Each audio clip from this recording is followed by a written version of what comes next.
Hello everyone, आप देख रहे हैं अपना यूट्यूब चैनल कैंडी टेक। मैं हूं आपके साथ मुझे त्रिपाठी। अतानु चक्रवर्ती जो कि एचडीएफसी के इंडिपेंडेंट नॉन एग्जीक्यूटिव चेयरमैन थे, उन्होंने रिजाइन कर दिया और उनकी रेजिग्नेशन लेटर में उन्होंने रीजंस जो साइड किए वो ये किए कि एचडीएफसी बैंक में ओवर द 2 इयर्स 2 साल में दौरान एक कुछ ऐसी घटनाएं हो रही थी जो कि उनके पर्सनल एथिक्स और वैल्यूज के अगेंस्ट थी।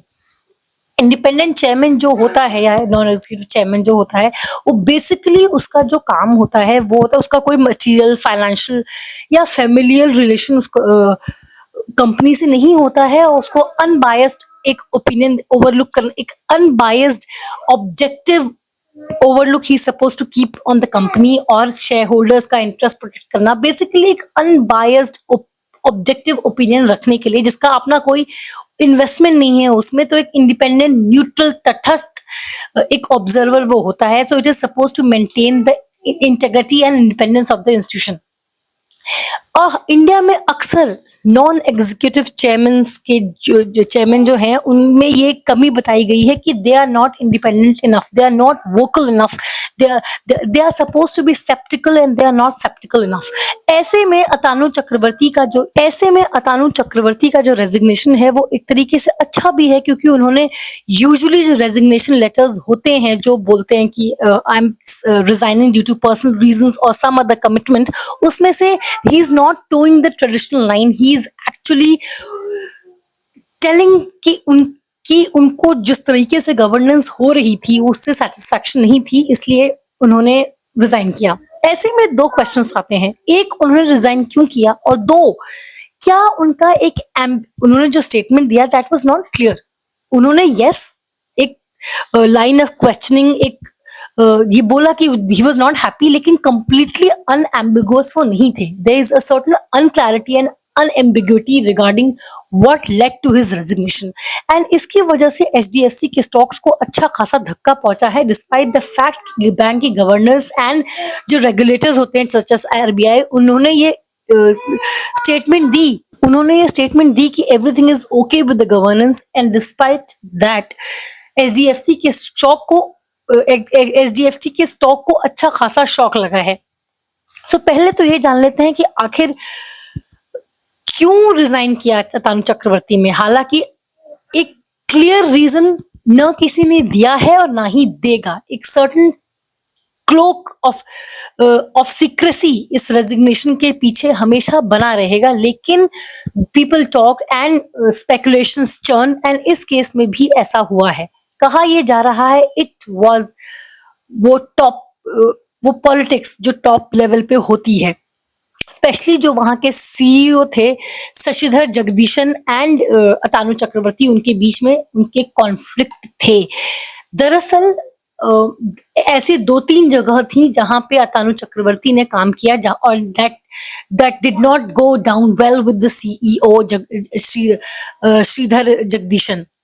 जैसे कि as a member of nomination and remuneration committee, ऐसा कहा जा रहा है कि एटलीस्ट वन ऐसा सीनियर एग्जीक्यूटिव था जिसका रेटिंग अतानु चक्रवर्ती ने चेंज किया, जो कि सीईओ जगदीशन का प्रेरोगेटिव है। ऑल्सो इट वॉज प्रपोज्ड कि जापान की मित्सुबिशी की यूएफजे फाइनेंस ग्रुप इन्वेस्टमेंट करना चाह रहा था, इक्विटी इन्वेस्टमेंट करना चाह रहा था एचडीएफसी में। Atanu was opposed to it.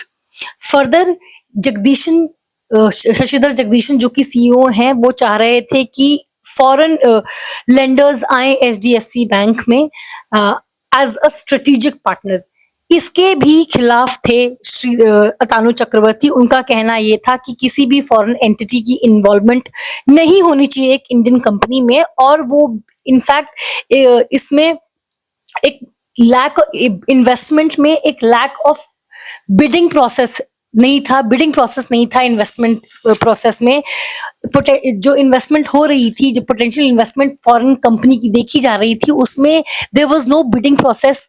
इस बात को लेके भी ऑब्जेक्ट किया था अतानु चक्रवर्ती ने।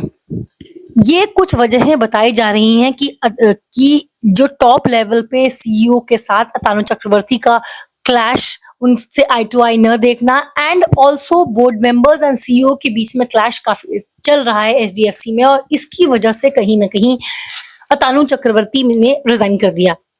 हालांकि ये बात अच्छी है कि जैसे मैंने कहा, अक्सर क्या होता है कि इंडिया में, इंडियन कंपनीज में अक्सर इस बात को क्रिटिसाइज किया जाता है कि ये जो इंडिपेंडेंट नॉन एग्जीक्यूटिव चेयरमैन होते हैं, they are too passive and compliant and they are not sceptical enough.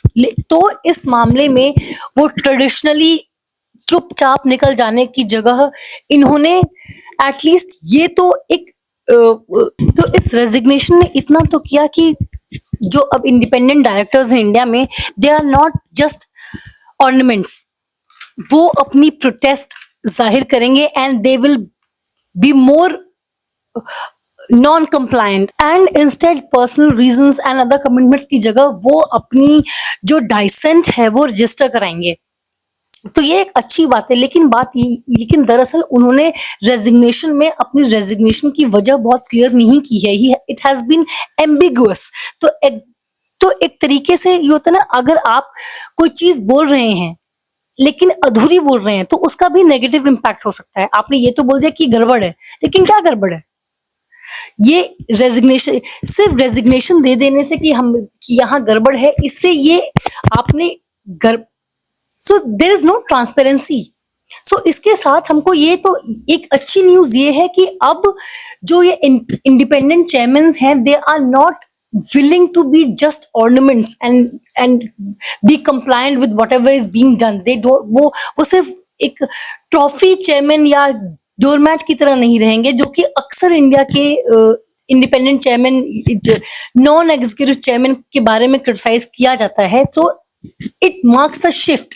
लेकिन साथ में ही जब आप रिजाइन कर रहे हैं, आप जब बोल रहे हैं कि कुछ गड़बड़ है, you are pointing out towards certain कि यहाँ पे ढंग से काम नहीं हो रहा है। So there should be a transparency, there should be unambiguity, there should be clearer norms of board exit. अगर आप रिजाइन कर रहे हैं, एक आप रेगुलेशन, इस मामले के पीछे तह तक जाना जरूरी है कि आखिर क्यों रिजाइन किया और वो क्या वैल्यूज थी जो अतानु चक्रवर्ती की पर्सनल एथिक्स और वैल्यू, क्या बातें थी जो अतानु चक्रवर्ती के वैल्यूज एंड एथिक्स के साथ क्लैश कर रही थी।